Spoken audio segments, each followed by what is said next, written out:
할렐루야, 예수님의 사랑으로 성도 여러분을 사랑합니다. 요즘은 쌀을 살 때 마트에서 포장된 쌀로 사지만 제가 어릴 때만 하더라도 동네에 쌀집이 있어 대박으로 쌀을 팔곤 했습니다. 먹고 사는 것이 어려웠던 시절 한 대, 두 대씩 사 먹는 것이 이상한 일은 아니었죠. 좀 산다는 집은 말로 사든가 더 부유한 집은 가만히 있지 사기도 했습니다. 그런데 당시 심심치 않게 나오는 뉴스가 있었습니다. 한 대는 1.8리터 정도 되는데 대박을 적게 만들어 속여 파는 가게들이 있었다는 겁니다. 그런가 하면 저울추를 속여서 무게를 적게 물건을 팔겠다는 소식이 자주 방송에 나오기도 했습니다. 그래서 당국에서 이에 대한 일제 단속을 벌이기도 했습니다. 생각해보니 그말로 오래전 이야기입니다.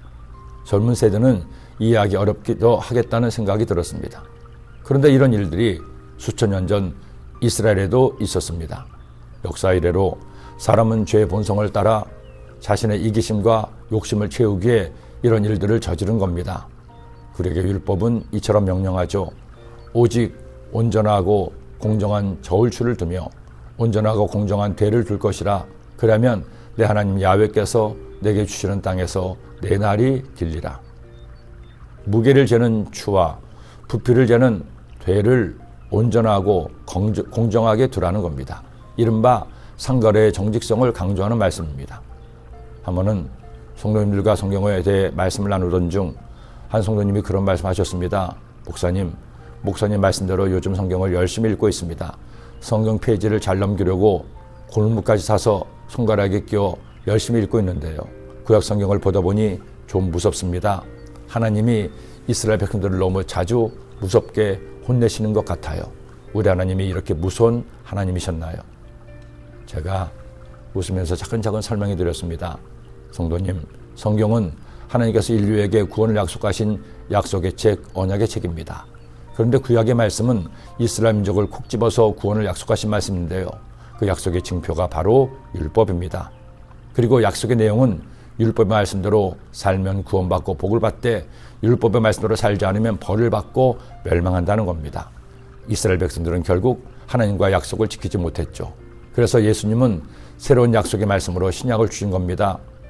그리고 율법을 행함으로는 구원을 받을 수 없나니 예수님께서 세상에 오셔서 우리가 죄를 지어 받아야 할 저주와 사망을 대신 받으셨죠. 그리고 그 예수님을 나의 구주로 믿으면 구원을 받게 되는 겁니다. 예수님을 통해 주신 새로운 구원의 약속은 바로 믿음으로 구원받는다는 겁니다. 그러니 구약의 말씀을 보시며 무서워하실 필요가 없습니다. 우리는 행함으로 구원받는 것이 아니라 믿음으로 구원을 받으니까요. 단 구약의 말씀에 약속하신 축복의 원리는 지금도 유효하니 말씀대로 사시면 아브라함의 복을 받습니다. 그리고 사실 율법의 내용은 복잡한 것 같아도 단순합니다. 하나님을 가장 많이 사랑하고 그 다음에 이웃을 내 몸처럼 사랑하면 됩니다.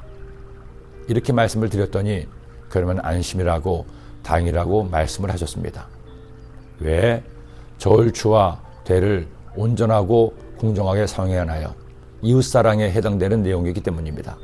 내가 좀 더 벌겠다고, 내가 더 부자가 되겠다고 추와 대를 속이는 것은 이웃을 사랑하는 것이 아니라 이웃의 것을 도둑질하는 죄가 되기 때문입니다. 지금은 이전에 비해 많이 좋아졌지만 아직도 사회 일각에서는 이런 사기 행각이 벌어지고 있습니다. 심지어 요즘은 그 수법이 더 다양해졌습니다. 이른바 보이스피싱 같은 경우가 그 예겠죠. 그리스도인은 절대로 사기를 쳐서는 안 됩니다. 이른바 내가 웃으려고 남의 눈에서 피눈물이 나게 해서는 안 된다는 겁니다. 이 정도는 대충 넘어가도 되겠지라는 생각을 버려야 합니다. 예수님을 믿는 하나님의 자녀라면, 말씀대로 살려고 노력하는 거룩한 백성이라면 좀 더 예민하게 정직하고 공정해야 합니다. 남에게 이익을 줄지언정 남에게 손해를 끼쳐서는 안 되는 것입니다. 항상 드리는 말씀이지만 우리가 살아가면서 판단과 기준을 이렇게 정합시다. 나에게는 너그럽고 남에게는 엄격한 사람이 되지 맙시다. 나에게는 엄격하고 남에게는 너그러운 사람이 됩시다. 그때 하나님께서 여러분의 삶에 은혜의 단비를 내려주실 것입니다. 기도드립니다. 하나님 아버지, 우리가 살아갈 동안에 하나님 말씀의 거울에 나를 비추어 봐서 좀 더 정직하게, 순결하게, 바르게, 의롭게 살아갈 수 있도록 주님, 우리의 마음의 생각과 말과 행동들을 조심하게 하시고 하나님의 뜻대로 살도록 최선을 다하는 주의 백성 되게 하여 주옵소서. 예수님의 이름으로 기도드립니다. 아멘.